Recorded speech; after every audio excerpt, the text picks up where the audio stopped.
Akkam jirtu hordoftoota miidiyaa JSS Afaan Oromoo har'a diraamaa addunyaa Saamunaa Abbaas jaalattan caalaa gadi fageenyaan cuubaa jirra.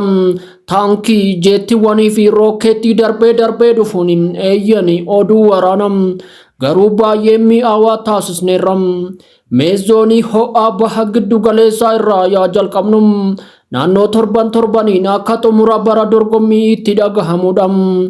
Israa'el hidhannoo guddaa kan qabduu fi yeroo hunda dammaqina kan qabdu yoo ta'u sirna ittisaa addunyaa kanarraa isa gaarii ta'e tokko qabdi. Iron Dome jedhamee beekama. Kan akka goolii eegaa Red Bull samii irratti rookeettii qabatu. Yaa ta'u malee miisaayilonni Iraan afaan isaa keessa dhungoo jaalalaa erga dhungatanii booda machaa'uun of wallaaluu isaatu himama. Israa'el xiyyaarota waraanaa sadarkaa olaanaa qaban 600 ol loltoota sochiirra jiran 170 olii fi meeshaan niikuleeraa isaan gonkumaa ifatti hin amanne qabaachuun Israa'el waan kamiifuu qophooftee jirti. Yaa Iraan akka gurbaa dhoksaa ujummoo aduu uffatteetti waraanni isaanii gara 575 ol yoo ta'u humnoota miisaayilaa ciccimoo bidiruu galaanaa saffisaa fi teeknooloojii diroonii waraana bakka bu'ummaa irratti qoratame dabalate. Eeyyee isaan abjuu niikuleeraa qabaachuu danda'u. Garuu yeroo ammaa kana gara dhaaba kanaatti hin affeerru. Iraan yeroo baay'ee gareewwan akka Hizbollah, Huutii, Hamas kan deeggartu yoo ta'u Siiriyaa fi Iraaq keessatti hariiroo gadi fagoo qabdi. Bu'uuraan taphattoota gaaddiddummaa dhugaa qaban jedhamuun beekamu.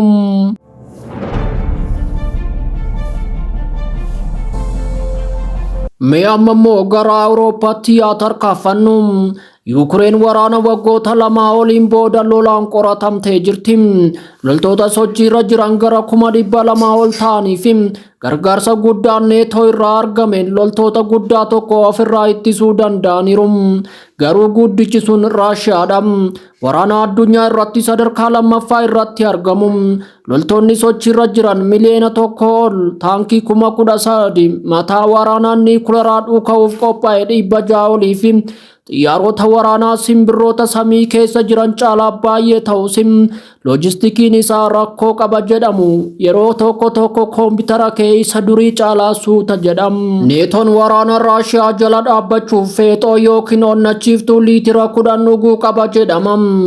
USA qofti biyyoota 10 miseensa ta'an caalaa baasii ittisaaf waggaatti naannoo doolaara biiliyoona 850 dhangalaasti.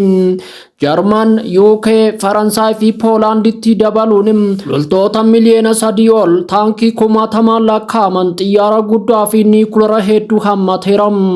Awurooppaan waggootaaf nagaa kan turte yoo ta'u weerarri Raashiyaan Yuukireen irratti raawwatte biyyoonni hundi taankii isaanii akka foolii baaruudaa urgaa'uu fi boba'aa isaa akka guuttatu taasiseera.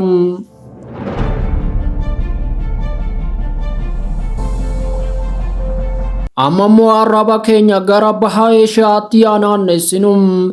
Baha Eeshiyaatti Chaayinaan guyyaa guyyaan akka waan yeroo hundaa agarsiisa waraanaa ta'etti of mul'isaa jirti. Chaayinaan waraana addunyaa kana keessaa guddaa qabdi. Loltoota sochiirra jiran miliyoona 2 ol, xiyyaarota 3,000 ol, akkasumas dooniiwwan galaanaa 350 olii fi misaayila haayiparsoonikii oduu caalaa saffisan bal'inaan hidhatteetti. Taayiwaan xiqqoo taatus akka salphaatti waan ilaalamtu miti. Loltoota 300,000 meeshaa waraanaa teeknooloojii olaanaa fi deeggarsa cimaa USA irraa argamuun akka saree xiqqoo jabeessitee ciniinuu dandeessi. USA'n dooniiwwan gara Taayiwaan erguu kan itti fufte yoo ta'u Chaayinaa waliin kokkeerra wal ejjetaniiru.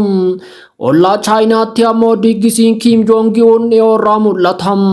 Waraanni Kim Jong-un naannoo loltoota miliyoona 1.2 yoo ta'u misaayila baalaastikii toonii hedduu doonii bishaan jalaa fi boombii niikuleeraa hidhateera.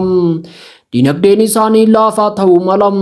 Garuu misaayilli isaanii fagootti dhukaafama. Kooriyaatti yeroo hunda yeroon shaayii adaadaa keetii dhuguuf balleessitu hin jiru. Meeshaa waraanaa akka barattoonni sababa qormaataaf qorataniitti yeroo hunda qoratama.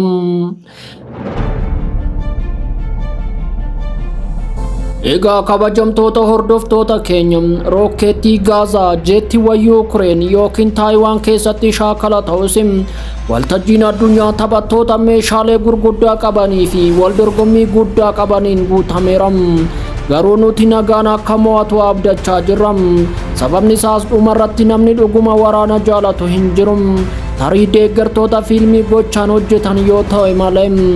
Har'aaf xumurree jirra. Bakka jirtanitti nagaan nuuf ta'a.